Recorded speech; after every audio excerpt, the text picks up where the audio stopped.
నమస్తే, welcome to TV6 news. ముందుగా headlines. Cargo నౌకపై క్షిపణులతో హౌతీల దాడి, 3 మృతి.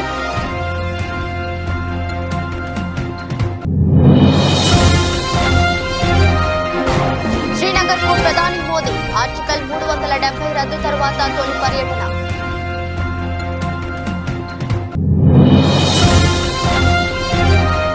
టీడీపీ జనసేన బీజేపీ పొత్తుపై ఉత్కంఠ, ఢిల్లీ చేరిన వ్యవహారం.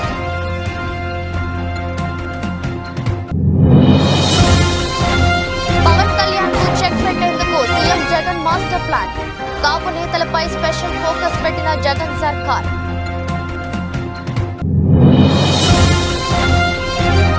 టచ్ చేస్తే అంతు చూస్తా, మరో 10 ఏళ్లు మనది అధికారం, CM Revanth mass warning.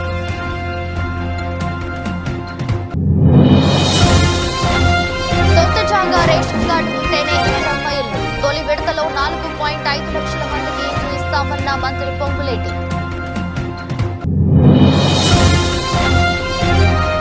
Ashwin కు 100 test, team India guard of honour video.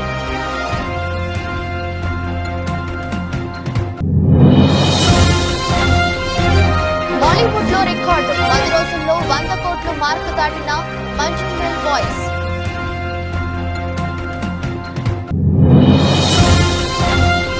లాభాలతో ప్రారంభమైన మార్కెట్ సూచీలు, 74,143 వద్ద కొనసాగుతున్న సెన్సెక్స్. యెమెన్లోని హౌతీ తిరుగుబాటుదారులు నానాటికి రెచ్చిపోతున్నారు. హామస్ ఇజ్రాయెల్ యుద్ధం జరుగుతున్న క్రమంలో హామస్ కు మద్దతుగా ఎర్ర సముద్రం మీదుగా రాకపోకలు సాగించే వాణిజ్య నౌకలే లక్ష్యంగా దాడులకు తెగబడుతున్నారు. ఈ దాడుల్లో ఇప్పటి వరకు నౌకలకే నష్టం వాటిల్లింది. అయితే హౌతీ రెబెల్స్ జరుపుతున్న దాడుల్లో తొలిసారిగా మరణాలు సంభవించాయి. గ్రీస్ యాజమాన్యానికి చెందిన ట్రూ కాన్ఫిడెన్స్ కార్గో నౌక బార్బడోస్ జెండా చైనా నుంచి సౌదీ అరేబియాలోని జెడ్డాకు వెళ్తుంది. ఆ నౌకపై గల్ఫ్ ఆఫ్ ఎడెన్ హౌతీ తిరుగుబాటుదారులు క్షిపణులతో దాడి చేశారు. ఈ దాడిలో కార్గో నౌక తీవ్రంగా దెబ్బతినింది. ఈ ఘటనలో 3 సిబ్బంది ప్రాణాలు కోల్పోయారు. మరో 6 గాయపడినట్లు అమెరికా అధికారులు ధృవీకరించారు. ఘటన జరిగిన సమయంలో నౌకలో సుమారు 20 మంది సిబ్బంది, 3 సాయుధ గార్డులు ఉన్నట్లు తెలిసింది. వారిలో భారత్ కు చెందిన 1, వియత్నాంగా చెందిన 4, ఫిలిప్పీన్స్ కి చెందిన 15 మంది సిబ్బంది ఉన్నట్లు నౌక యాజమాన్యం తెలిపింది. యెమెన్ నగరం ఎడెన్ కు 90 కిలోమీటర్ల దూరంలో ఈ దాడి జరిగినట్లు పేర్కొంది.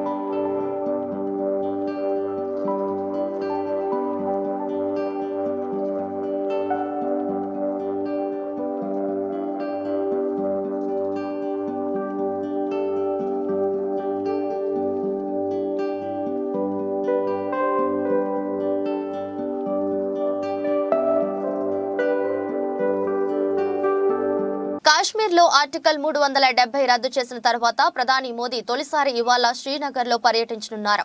అక్కడ ఆయన అనేక అభివృద్ధి కార్యక్రమాలను ప్రారంభించారు. సుమారు 6,400 కోట్ల ఖరీదైన పనులను ఆయన స్టార్ట్ చేయనున్నారు. శ్రీనగర్ లో బహిరంగ సభలో ఆయన ప్రసంగించనున్నారు. పక్షి స్టేడియంలో జరగనున్న వికసిత్ భారత్ వికసిత్ కాశ్మీర్ ప్రోగ్రాం నేపథ్యంలో ఆయన మాట్లాడారు. పక్షి స్టేడియం వల్ల భారీ బందోబస్తును పెంచారు. ప్రధాని ర్యాలీ జరిగే ప్రాంతాన్ని త్రివర్ణ పతాకాలతో నింపేశారు. లోక్సభ ఎన్నికలు సమీపిస్తున్న తరుణంలో కాశ్మీర్ అంశం మళ్లీ కీలకం కానుందని, జమ్మూ కాశ్మీర్లో అసెంబ్లీ ఎన్నికలకు సంబంధించిన ప్రకటన కూడా చేస్తారేమో అన్న ఊహాగానాలు కూడా వినిపిస్తున్నాయి.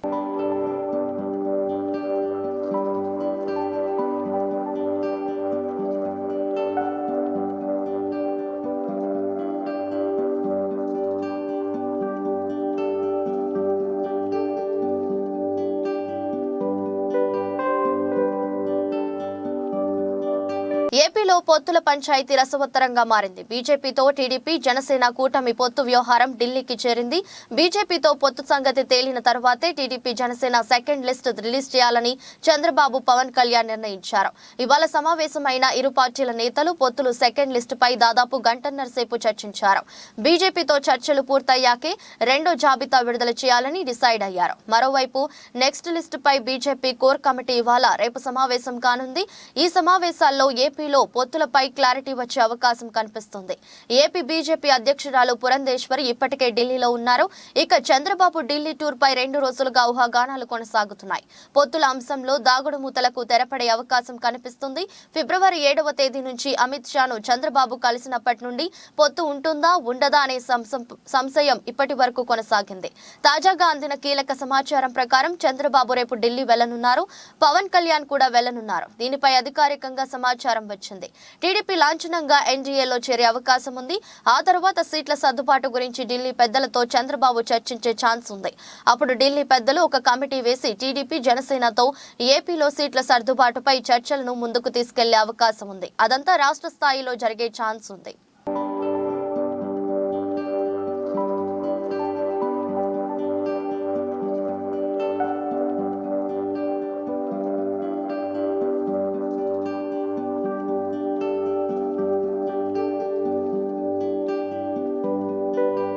కాపు సీనియర్ నేతలపై వైసీపీ స్పెషల్ ఫోకస్ పెట్టింది. కాపు సీనియర్ నేతలు హరిరామ జోగయ్య, ముద్రగడ పద్మనాభంపై దృష్టి పెట్టిన వైసీపీ వారిని పార్టీలోకి చేర్చుకోవాలని చూస్తుంది.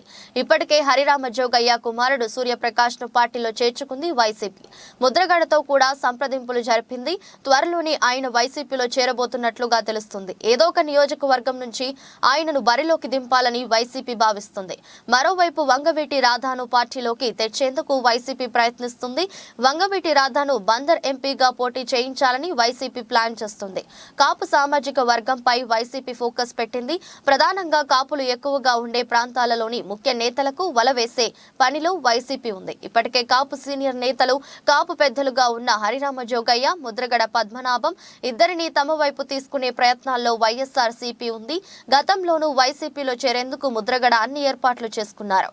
కానీ చివరి నిమిషంలో ఆగిపోయింది. రాజకీయ, సామాజిక సమీకరణాల నేపథ్యంలో ముద్రగడ చేరిక పెండింగ్ లో పడింది. ఆ తర్వాత ముద్రగడ జనసేన వైపు చూశారు. జనసేనలో చేరికకు సంబంధించి సంప్రదింపులు కూడా జరిగాయి. అయితే ఆ ప్రక్రియ ఆగిపోయింది. తాజాగా ఆయన వైసీపీలో చేరేందుకు సుముఖత వ్యక్తం చేశారు.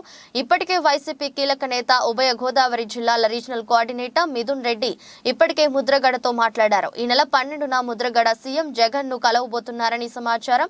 ముద్రగడ వైసీపీలో చేరతారా, లేక మద్దతు మాత్రమే ప్రకటిస్తారా, లేదంటే తన కుమారుడిని వైసీపీలో చేరుస్తారా అన్న దానిపై క్లారిటీ రావాల్సి ఉంది. జనసేన పవన్ కళ్యాణ్ కు మద్దతుగా ఉంటూ వచ్చిన మరో కాపు సామాజిక వర్గం కీలక నేత హరిరామ జోగయ్య పైన వైసీపీ ఫోకస్ పెట్టింది. టీడీపీతో పొత్తులో భాగంగా పవన్ కళ్యాణ్ 24 సీట్లకే పరిమితం కావడం పట్ల హరిరామ జోగయ్య తీవ్రంగా వ్యతిరేకించారు. జనసేనకు దూరంగా ఉంటున్నారు. ఈ క్రమంలో ఆయన పైన వైసీపీ ఫోకస్ పెట్టింది. పాలమూరు బిడ్డను సీఎంను చేసిన ఘనత కాంగ్రెస్ దే అన్నారు తెలంగాణ ముఖ్యమంత్రి రేవంత్ రెడ్డి. పాలమూరు ప్రజలకు ఇచ్చిన గౌరవం ఇది అని ఆయన అన్నారు. డిసెంబర్ 3న తెలంగాణకు పట్టిన పీడ వదిలిందన్నారు సీఎం రేవంత్ రెడ్డి.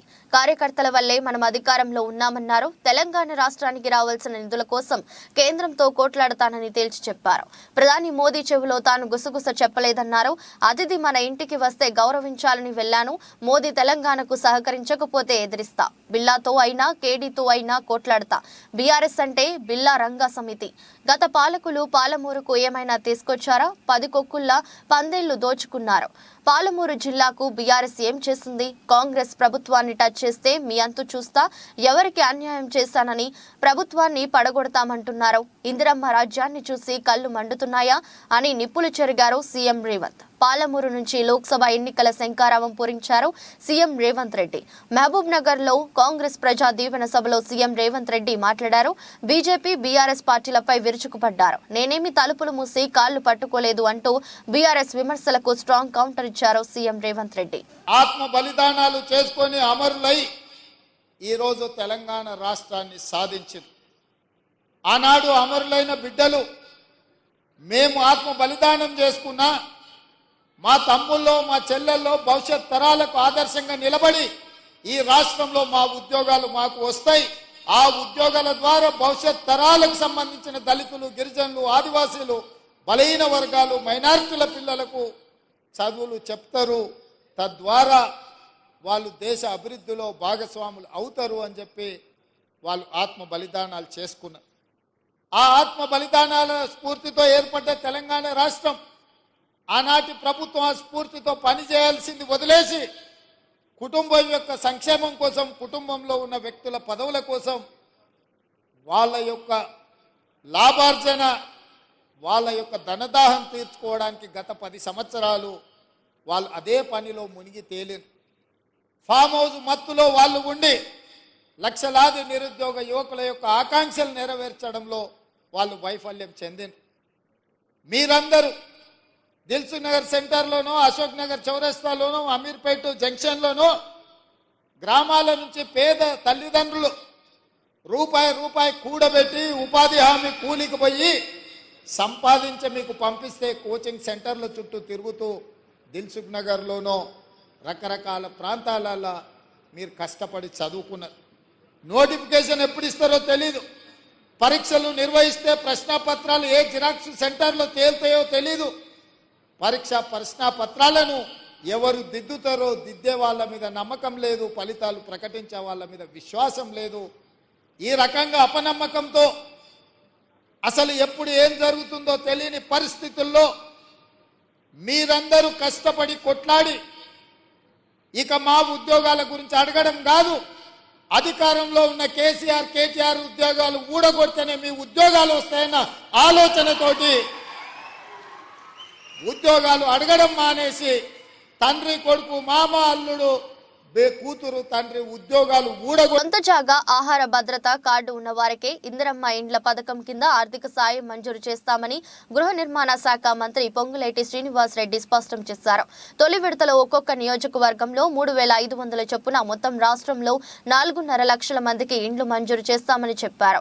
ఈ నెల 11న భద్రాచలంలో రాములూరి సన్నిధిలో ముఖ్యమంత్రి రేవంత్ రెడ్డి ఈ పథకానికి శ్రీకారం చుడతారని తెలిపారు. ఇందిరమ్మ ఇండ్ల పథకంపై బుధవారం ఆయన సచివాలయంలో హౌసింగ్ బోర్డు అధికారులతో సమీక్ష నిర్వహించారు.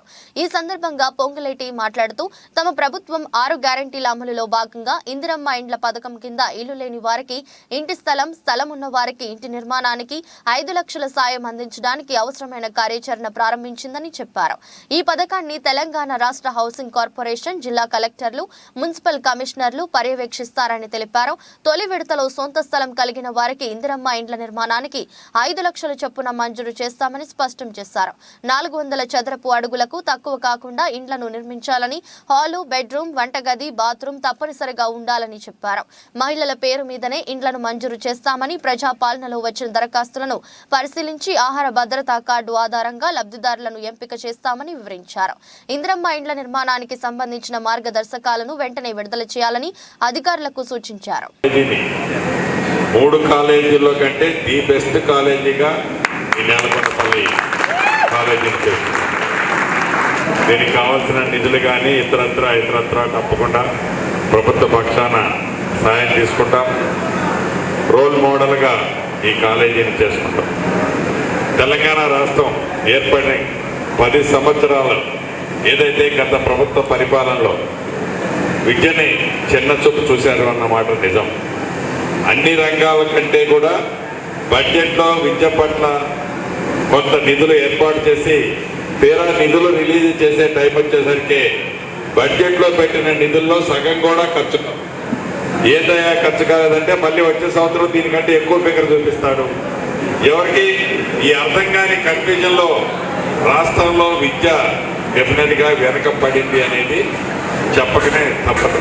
మీ అందరి ప్రేమ అభిమానాలతో ఏ ఇందిరమ్మ రాజ్యాన్ని తెచ్చుకున్నామో ఈ ఇందిరమ్మ రాజ్యంలో విద్యకి, వైద్యానికి పెద్దపీట వేయాలన్నదే ఈ ఇందిరమ్మ రాజ్యంలో మా అందరి ఆశయం. అది మీ కళ కూడా.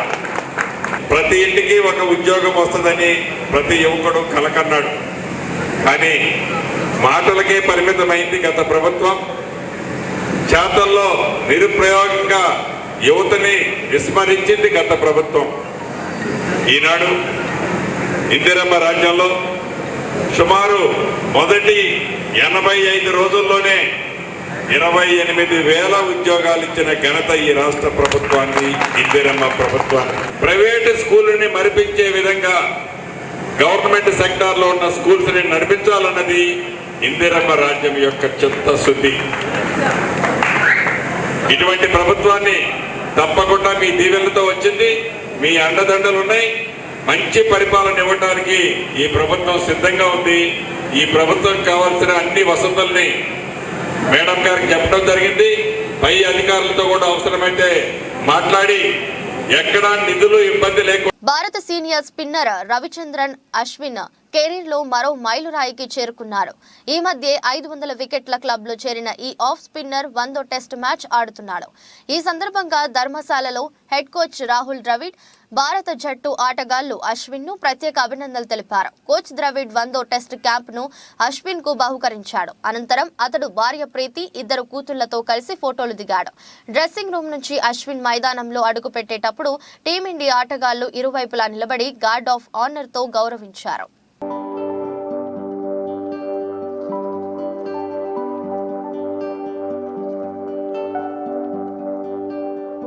మలయాళంలో చిన్న సినిమాగా విడుదలై రికార్డులు బద్దలు కొడుతున్న చిత్రం మంజుమెల్ బాయ్స్ సర్వైవర్ థ్రిల్లర్ గా వచ్చిన ఈ మూవీ ఫిబ్రవరి 22న విడుదలై బాక్సాఫీస్ వద్ద సెన్సేషన్స్ క్రియేట్ చేస్తుంది. కేవలం 5 కోట్ల బడ్జెట్ తో వచ్చిన ఈ చిత్రం రిలీజ్ అయిన రోజు నుంచే పాజిటివ్ టాక్ అందుకొని బాక్సాఫీస్ వద్ద కాసుల వర్షం కురిపిస్తుంది. ఇదిలా ఉంటే తాజాగా ఈ చిత్రం అరుదైన రికార్డును ఖాతాలో వేసుకుంది. రిలీజ్ అయిన 10 రోజుల్లోనే 100 కోట్ల మార్కును దాటి మాలీవుడ్ లో ఈ మార్కును ఫాస్ట్ గా దాటిన సినిమాగా చిత్రీకరించింది. వాస్తవ ఘటనలు ఆధారంగా చేసుకుని తెరకెక్కిన ఈ సినిమాను చిదంబర్ పి పొదువల్ దర్శకత్వం వహించగా సౌబిన్ షాహిర్, శ్రీనాథ్ బసి, బాలు, వర్గీస్, గణపతి, సీనియర్ నటుడు లాల్, అరుణ్ కరియన్, ఖలీడ్ రెహమాన్, అభిరామ్, రాధాకృష్ణ, దీపక్ పరంబోల్, షెబిన్ బెన్సన్ లాంటి స్టార్స్ కీలక పాత్రలు పోషించారు. మరోవైపు ఈ సినిమా తెలుగులోకి రాబోతుంది. ప్రస్తుతం ఈ సినిమా తెలుగుకు సంబంధించి డబ్బింగ్ కార్యక్రమాలు జరుగుతున్నాయని సమాచారం. ఇక ఈ మూవీని మార్చి 15న ప్రేక్షకుల ముందుకు తీసుకురానున్నట్లు మేకర్స్ ప్లాన్ చేస్తున్నట్లు తెలుస్తుంది. ఈ సినిమా కథ విషయానికి వస్తే 2006లో తమిళనాడు కొడైకెనాల్లోని గుణ గుహాలలో జరిగిన వాస్తవ సంఘటన ఆధారంగా రూపొందించబడింది. ఒక ఫ్రెండ్స్ గ్యాంగ్ గుణ గుహాలను సందర్శించడానికి వెళ్ళగా ఆ గ్యాంగ్ లో ఒకరు ప్రమాదవశాత్తు లోయలో పడిపోతారు. అయితే అతడిని కాపాడేందుకు అతని స్నేహితులు చేసిన రెస్క్యూ ఈ సినిమా స్టోరీ. అప్పట్లో సంచలనం సృష్టించిన ఈ ఘటనపై సినిమా రావడంతో ప్రేక్షకులు కాసుల వర్షం కురిపిస్తున్నారు.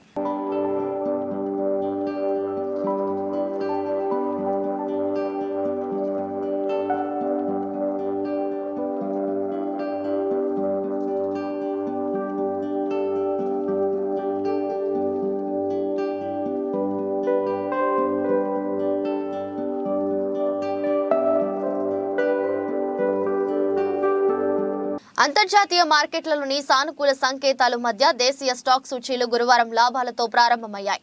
ఉదయం 9:24 సమయంలో సెన్సెక్స్ 57 పాయింట్ల లాభంతో 74,143 వద్ద ట్రేడ్ అవుతుంది. నిఫ్టీ 15 పాయింట్లు పెరిగి 22,489 దగ్గర కొనసాగుతుంది. డాలర్తో పోలిస్తే రూపాయి మారకం విలువ 82.83 వద్ద ప్రారంభమైంది. సెన్సెక్స్ 30 సూచీలో JSW steel, Bajaj Finserv, Bajaj finance, Tata steel, SBI, power grid, Asian paints, HUL, HDFC bank, Nestle India షేర్లు లాభాల్లో ట్రేడ్ అవుతున్నాయి. M&M, ICICI bank, Infosys, Reliance, TCS, Axis bank, Kotak Mahindra bank, IndusInd bank, UltraTech cement, Titan షేర్లు నష్టాల్లో కొనసాగుతున్నాయి.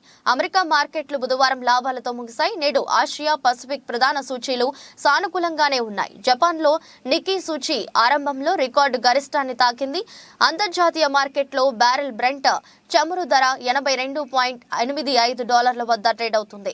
విదేశీ సంస్థాగత మదుపరులు బుధవారం నికరంగా 2,767 కోట్లు విలువ చేసే షేర్లను కొనుగోలు చేశారు. దేశీయ సంస్థాగత మదుపరులు సైతం 2,150 కోట్ల స్టాక్స్ ను కొన్నారు.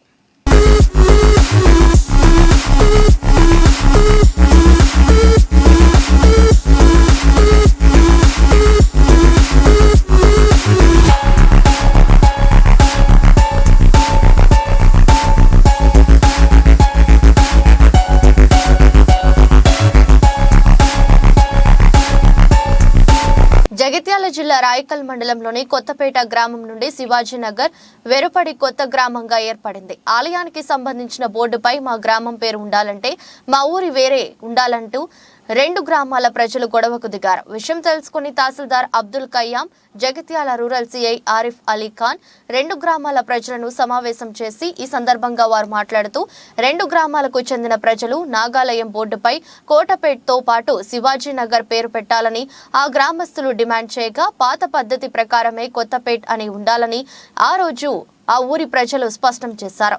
దీంతో సమస్యను ప్రభుత్వం దృష్టికి తీసుకెళ్తామని, అప్పటి వరకు ప్రజలు సమరస్యంగా ఉండాలని వారు సూచించారు. ఎవరైనా చట్ట వ్యతిరేక చర్యలకు పాల్పడితే కేసు నమోదు చేస్తామని సీఐ హెచ్చరించారు. ఈ కార్యక్రమంలో ఎస్ఐ అజయ్, ఆలయ ఈవో విక్రమ్, ఆర్ఐ పద్మయ్య, 2 గ్రామాల ప్రజా ప్రతినిధులు, గ్రామస్తులు తదితరులు పాల్గొన్నారు. ఎప్పుడు నేను లక్ష పెట్టుకుంటా మంచిగా పెట్టుకున్నాను. అట్లా లేడీస్ పైసలు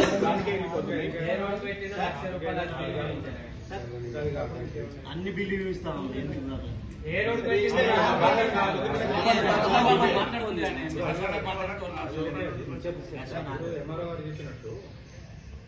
బోర్డులో పేరు ఉండడం వల్ల మీకు ఎటువంటి అభ్యంతరం ఉందని చెప్పేసి అడుగుతున్నారు. మీరు ఇప్పుడు అనేది మీ దీంతో ప్రకారం చూసుకుంటే సార్ అది పక్క పెట్టండి. ఇవాళ మేము ఉంటాం, రేపు మా వారసులు వస్తారు, వాళ్ళకి వీళ్ళకి తెలియదు, రేపు వీళ్ళు అక్వైర్ చేసుకుంటారు, వాళ్ళు పక్క చెప్తారని చెప్పేసి మీది అది 100% పేరు ఉండడం వల్ల.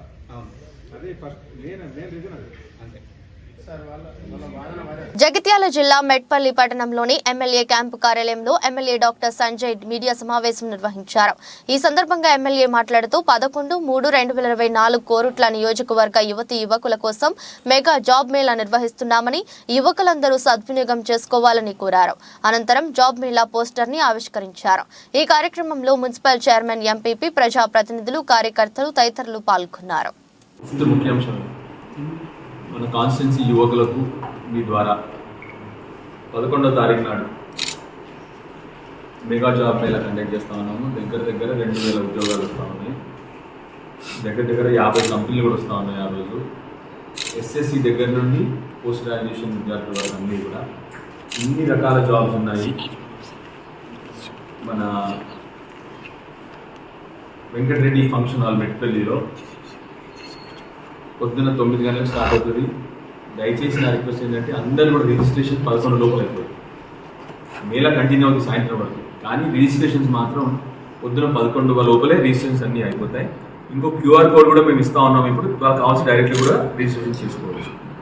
సో దయచేసి మా విద్యార్థులందరికీ కూడా నా రిక్వెస్ట్, విద్యార్థులకు, యువకులకు, 10th పాస్ అయిన వాళ్ళకి, ఇంటర్మీడియట్ వాళ్ళకి, డిగ్రీ చేసిన వాళ్ళకి, పోస్ట్ గ్రాడ్యుయేషన్ చేసిన వాళ్ళకి, వీళ్ళందరికీ కూడా అవకాశాలు ఉన్నాయి. ఇప్పుడు ఈ ఉద్యోగాల్లో హైదరాబాద్ నుండి దగ్గర 50 కంపెనీలు వస్తూ ఉన్నాయి. సో దయచేసి దాన్ని తప్పకుండా అందరూ కూడా వినియోగించుకోవాలి. మీకు తెలిసిన వాళ్ళకి కూడా మీరు చెప్పండి. దయచేసి దీనికి కొద్దిగా మంచి పబ్లిసిటీ ఇవ్వండి. వార్తలు ముగించే ముందు మరోసారి హెడ్లైన్స్. కార్గో నౌకపై క్షిపణులతో హౌతీల దాడి, 3 మృతి.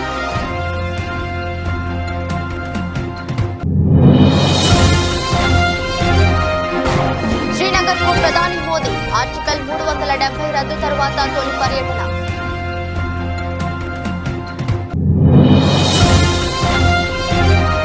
టీడీపీ, జనసేన, బీజేపీ పొత్తుపై ఉత్కంఠ, ఢిల్లీ చేరిన వ్యవహారం.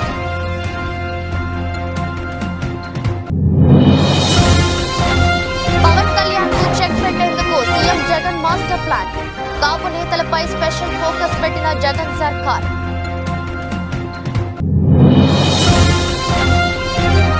టచ్ చేస్తే అంతు చూస్తా, మరో 10 ఏళ్లు మనది అధికారం, CM Revanth mass warning.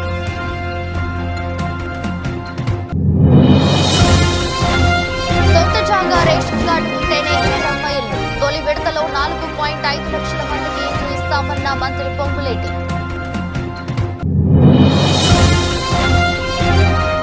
Ashwin కు 100 test, team India guard of honour video.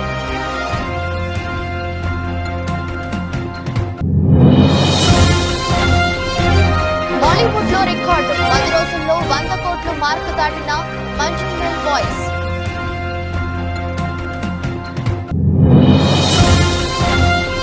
లాభాలతో ప్రారంభమైన మార్కెట్ సూచీలు 74,143 వద్ద కొనసాగుతున్న సెన్సెక్స్. ఇది రోజు బులెటిన్. మరో బులెటిన్లో మళ్ళీ కలుద్దాం. అంతవరకు సెలవు. నమస్కారం.